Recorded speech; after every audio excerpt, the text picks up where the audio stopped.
암주요 치료비 보험은 좋은 상품이 나왔기 때문에 안내해드리는 것보다 급속도로 발전하고 있는 암 치료 기법과 그로 인한 거액의 치료비 때문입니다. 우리가 살고 있는 이 시대에 암 치료 기법을 먼저 인지하셔야 합니다. 암 환자에게 매우 효과적이어서 그 항암제를 투여하면 암의 진행을 막을 수 있는데 1년 약값만 1억이 넘습니다. 이런 상황을 보장할 수 있는 암보험이 그동안 우리 사회에 있었나요? 혹시 여러분들께서는 그런 암보험을 가지고 계신가요? 다시 한번 강조하지만 보험료부터 생각하지 마시고 우리가 마주하고 있는 의료 현실을 직시하십시오. 그리고 그 비용을 생각하세요. 상황이 변하면 보험도 변해야 합니다. 국민건강보험제도가 있어도 말이죠. 세상에는 많은 암보험들이 있습니다. 암진단을 받을 때 일회성으로 한 번만 지급하는 암보험이 있고 병원별로 나누어서 암치료를 받을 때마다 정액으로 지급하는 암보험도 있습니다. 암치료를 받을 때 연 1회 최대 10년간 지급하는 암보험도 있고 이때 연 1회가 아닌 치료별로 최대 연 3회까지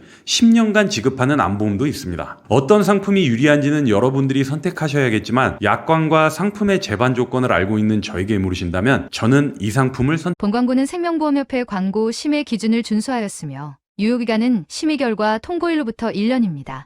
작년에 사라진 암주요 치료비는 실비보험처럼 비례보상하는 특약과 정액보장 특약이 모두 존재하였습니다. 비례보상은 암 진단 확정 후 암주요 치료를 받아 연간 지출하는 총액이 500만 원 이상인 경우 10년간 연간 1회 한도로 보상합니다. 최소 500만 원부터 최대 1억까지 보상이 가능했습니다. 해당 상품 약관을 확인해보면 정액보장도 마찬가지로 암 진단 확정 후 기타 피부암과 갑상선암을 제외한 암은 1천만 원, 기타 피부암 갑상선암은 200만 원 한도로 최대 10년간 연간 1회 한도로 지급합니다. 그럼 하나의 예로 설명드리겠습니다. 2024년 7월 1일 정액형 2천만 원과 비례형 1억 원을 가입한 소비자가 2026년 1월 1일 폐암으로 진단받고 암수술을 했습니다. 암수술 비용으로 1,000만 원을 지출하고 2027년 1월 1일 폐암으로 항암 약물 치료를 받고 1,300만 원을 지출합니다. 여기서 비타민제는 암주요 치료 보상 범위에 해당하지 않게 제외됩니다. 2029년 1월 1일 췌장암으로 전이되어 항암 약물 치료를 4회 받습니다. 여기서 검사 비용과 면역력 강화 치료는 보상 제외됩니다. 그리고 2032년 폐암으로 인해 재수술을 하고 2034년 중입자 치료를 총 8회 받습니다. 이럴 경우 비례보장 특약과 정액보장 특약에서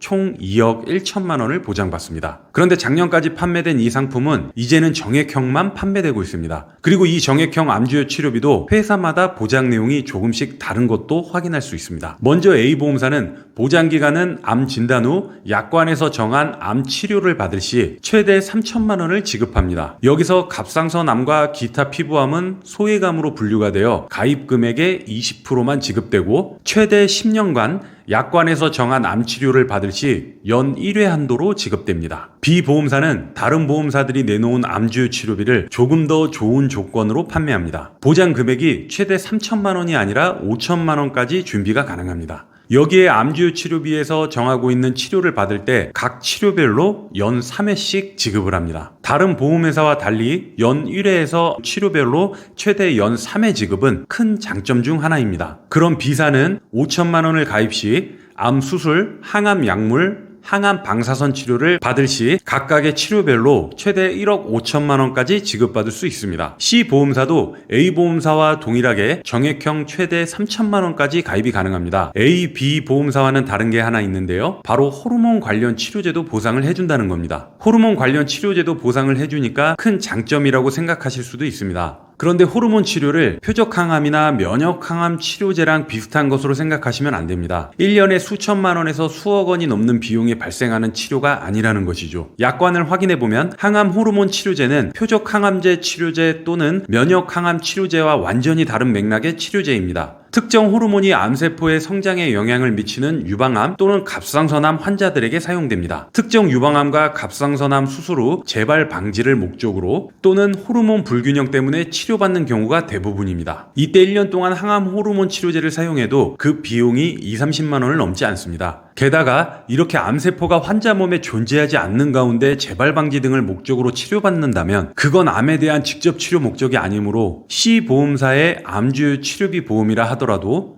암 주요 치료비로 인정하지 않습니다. 물론 유방암 환자나 갑상선암 환자가 수술이 불가능해서 항암 화학요법 또는 방사선요법과 병행해서 항암 호르몬 치료를 받는 경우도 있습니다. 이런 경우에는 암세포가 환자 몸 안에 있는 가운데 진행되는 것이라서 암에 대한 직접 치료 목적이 인정됩니다. 하지만 이런 경우는 어디까지나 유방암 또는 갑상선암 환자, 그 중에서도 일부에만 해당됩니다. 물론 C보험사의 암주요 치료비에 가입되어 있는 소수의 암 환자, 그것도 유방암이나 갑상선암 환자 중에는 호르몬 관련 치료를 받고 정액보장 특약에서 혜택을 보는 사람들이 나올 것입니다. 하지만 그게 그렇게 대단한 강점이라고 생각되지는 않습니다. 2025년 대한민국에는 많은 암주요 치료비 상품이 판매되고 있습니다. 그다지 큰 장점도 아닌 호르몬 관련 치료제도 보장된다는 조건을 탑재한 곳도 있고, 보장기간을 5년에서 10년으로 늘리고 치료별로 연 3회씩 지급하는 상품도 있습니다. 어느 회사의 암주요 치료비를 선택할지는 여러분들께서 결정할 문제이지만, 만약 약관과 재반 조건을 확인한 저에게 물으신다면 저는 이런 의견을 드리겠습니다.